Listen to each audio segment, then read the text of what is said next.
Olá pessoal, tudo bem com vocês? Aqui é o professor André Formiga e eu vim resolver essas questões com vocês, certo? Que eu havia passado para a gente corrigir e tirar todas as dúvidas aí a respeito do conteúdo de classificação de cadeias carbônicas.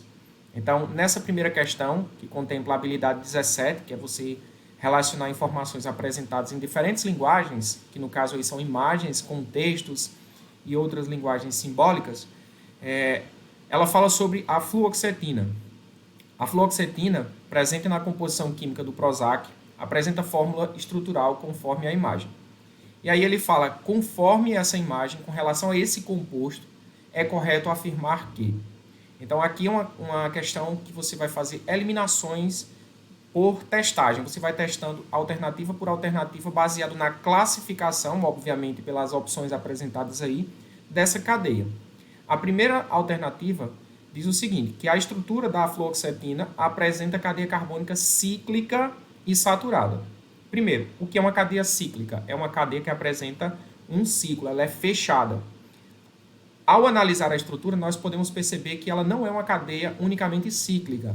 Ela é uma cadeia que tem um pedaço, sim, fechado, que são os anéis aromáticos, mas também tem um pedaço aberto. Então, ela não é unicamente cíclica, mas sim mista. Ela contém uma parte de cada. Saturada. Ela não é unicamente saturada também, porque o anel aromático aí presente na molécula contém duplas ligações. Então, isso já invalida essa alternativa A. Alternativa B. Apresenta cadeia carbônica aromática e homogênea. Aromática, sim, quando você fala dessa parte aqui, ó. O anel aqui, destacado de vermelho, é sim aromático, mas a cadeia completa não pode ser classificada como aromática. Homogênea, não. Essa cadeia aqui ela não é homogênea, por quê? Porque existe a presença de um heteroátomo aqui, que é o nitrogênio, e esse cara está entre dois carbonos, o que invalida essa informação. Então, a presença de um heteroátomo aqui, a cadeia automaticamente se caracteriza como heterogênea. Na letra C, apresenta cadeia carbônica mista, correto, ela apresenta uma parte aberta e uma parte fechada, certo? Cadeia mista e heterogênea. Então, essa informação de heterogênea é verdadeira e no que tange também a cadeia mista também. Por quê? Porque você tem um pedaço aberto e um pedaço fechado. Então, gabarito para essa questão, letra C de casa. Apresenta somente carbonos primários e secundários. Não, essa informação está incorreta, porque aqui, ó, nesse carbono aqui, a gente consegue perceber que ele é terciário. Então, isso dali já invalida o restante. Em relação à fórmula molecular, essa informação não está correta, porque quando você for fazer a fórmula molecular, você não vai encontrar esses números aí. Você não tem 17 átomos de carbono, e sim 16. Nessa segunda questão, ele fala algo semelhante, só que ele muda a molécula. Repare que também contempla a habilidade 17, certo? E ele fala sobre o citral. É um composto de fórmula estrutural aí, ó, condensada, tem forte sabor de limão e é empregado em alimentos para dar sabor e aroma cítricos. Sua cadeia carbônica é classificada como? Então, mais um exemplo de classificação de cadeias, onde você vai analisar a estrutura passo a passo para poder encontrar a resposta. Inicialmente, ele fala que essa cadeia ela é homogênea. O que é uma cadeia homogênea? É aquela que não apresenta nenhum elemento diferente de carbono, entre eles, obviamente. Então, se você analisar a sequência aí, você não tem nenhum elemento diferente de carbono entre eles. Ah, André, mas e aquele oxigênio lá da ponta? Aquele oxigênio, ele não considera, não faz com que a cadeia deixe de ser homogênea. Por quê? Porque ele não está entre carbonos. Ele está na parte fora da estrutura principal. Então, a cadeia, de fato, é homogênea. Isso implica dizer que qualquer alternativa que comece com heterogênea, a exemplo das letras D e E, estão fora da nossa resposta. Próxima classificação é quanto à saturação da cadeia, se ela é saturada ou insaturada, a presença de ligações duplas ou não. Veja bem, ao analisar a estrutura, você percebe que ela tem duplas ligações. Então, isso já automaticamente caracteriza o composto como insaturado. Todo o citral, a estrutura todinha, apesar de ter várias ligações simples, certo? A presença dessa dupla aí já caracteriza toda a estrutura como insaturada. Então, nós podemos eliminar essa letra B, porque ela diz que a cadeia ela é saturada. Então, por eliminação, ó, só pode ser A ou letra C de casa. As outras a gente já eliminou. Então, quem vai diferenciar uma da outra aí é justamente o fato dela ser ou não ramificada ou aromática. Vamos por partes. A cadeia é ramificada? Veja bem, você tem duas maneiras de saber que uma cadeia é ou não ramificada. Ou você analisa pelo princípio de existir carbono terciário ou quaternário, ou você analisa pelo princípio de destacar a cadeia principal e aquilo que sobrar dessa cadeia, dessa sequência de carbonos, se chama ramificação. E aí, claramente, você consegue identificar, por exemplo, aqui a presença de dois carbonos terciários. Isso implica dizer que esse CH3 e esse CH3 aqui são caracterizados como ramificações. Logo, ela é ramificada. Não existe a presença de anel aromático aí na estrutura, que vale destacar que é um anel em formato de hexágono, com essa bolinha no centro que indica a presença de 3 pares de ligações duplas de modo alternado, sofrendo ressonância. Então, para essa questão, gabarito A. Nessa questão, que ao meu ponto de vista é muito bem parecida com o que é cobrado no Enem, contempla a habilidade 17. Ela é uma questão bem assim de raciocínio lógico e contextualizada com outras questões, principalmente de jogo. Ó. Um aluno desenvolveu um jogo para o aprendizado de química orgânica. Nele, o participante deveria obter a soma dos pontos atribuídos a determinado composto orgânico, baseando-se nas características da tabela a seguir. Então, nesse jogo, se lá no jogo, na estrutura que eles estão brincando, tiver um carbono primário, o cara soma 2 pontos. Se tiver um carbono terciário, soma 3 pontos. Se tiver a cadeia ramificada, 1 ponto. A cadeia saturada, 3 pontos. E a cadeia homogênea, 4 pontos. E ainda se existir a presença de um carbono sp2, vale 1 ponto. Aí ele vai e diz o seguinte: de acordo com essas regras, qual é a pontuação da cadeia a seguir? Então, se o cara lança essa cadeia, essa estrutura aí, quantos pontos ele vai tirar? Aí você vai analisar por cada classificação que ele menciona nas regras. Analise se tem carbono primário, se tem carbono terciário, se existe carbono sp2, se a cadeia é ramificada, saturada, homogênea ou não. Então vamos por partes. Vamos primeiro identificar a classificação do carbono em primário e terciário. Vamos analisar aí se existe a presença desses caras. E aí pela classificação, ó, nós temos que esse primeiro carbono aqui é primário por estar ligado diretamente apenas a um átomo.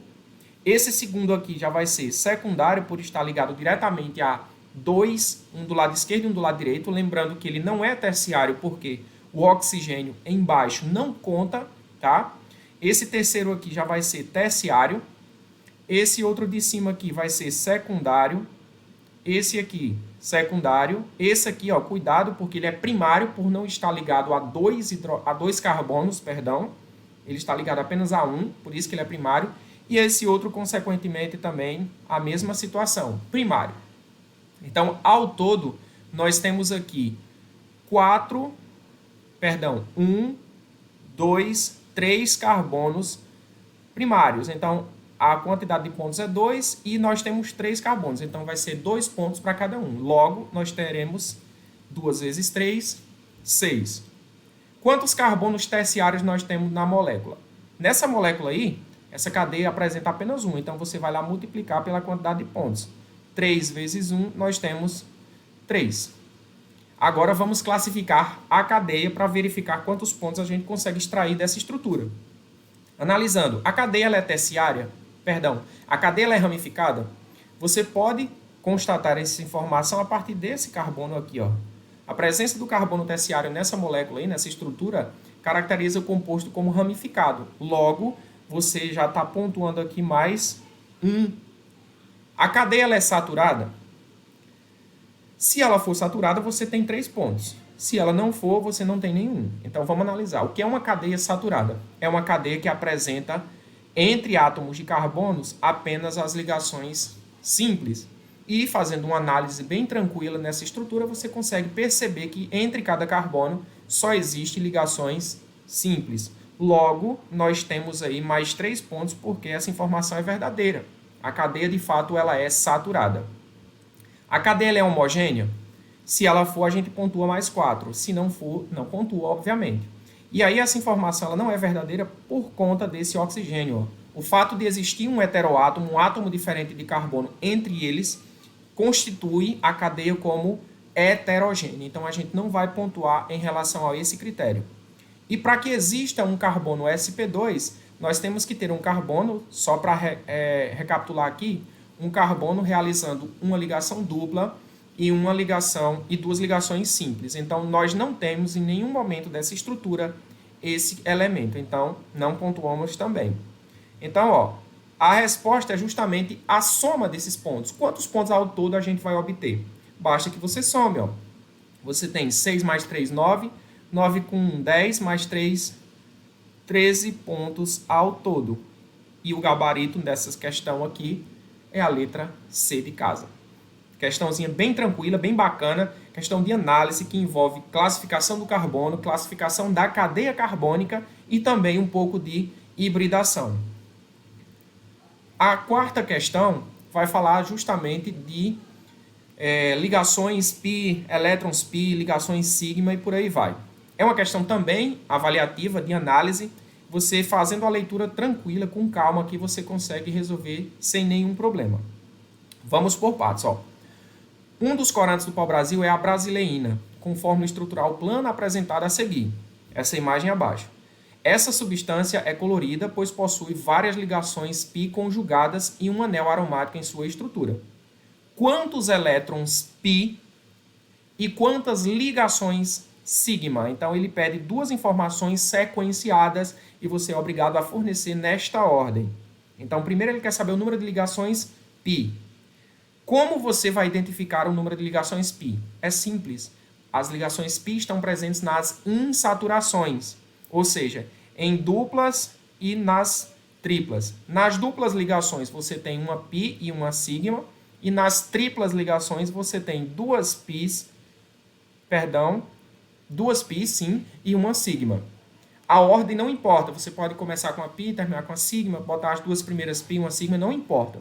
A sequência é essa. Então, basicamente, se ele quer saber quantos elétrons π existem, basta que você encontre o número de ligações π e multiplique por 2. Agora, por que você vai multiplicar por 2?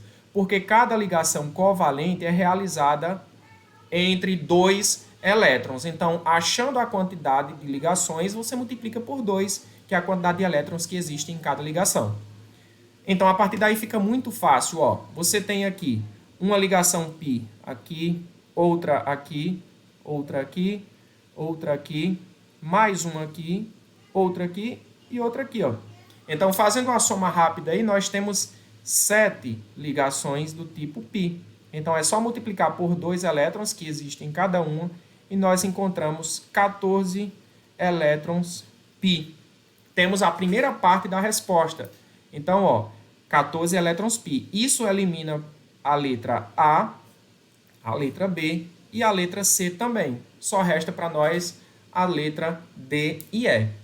É o que vai fazer justamente o desempate.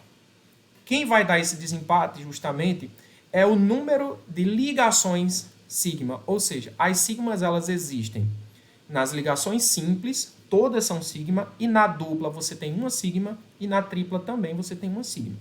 Então aqui você tem que fazer a soma cuidadosa para que você não perca uma questão boba como essa. Se liga só, eu vou mudar a cor aqui para facilitar a nossa vida. Ó. Você vai pegando, colocando todas as ligações simples como sigma. Ó.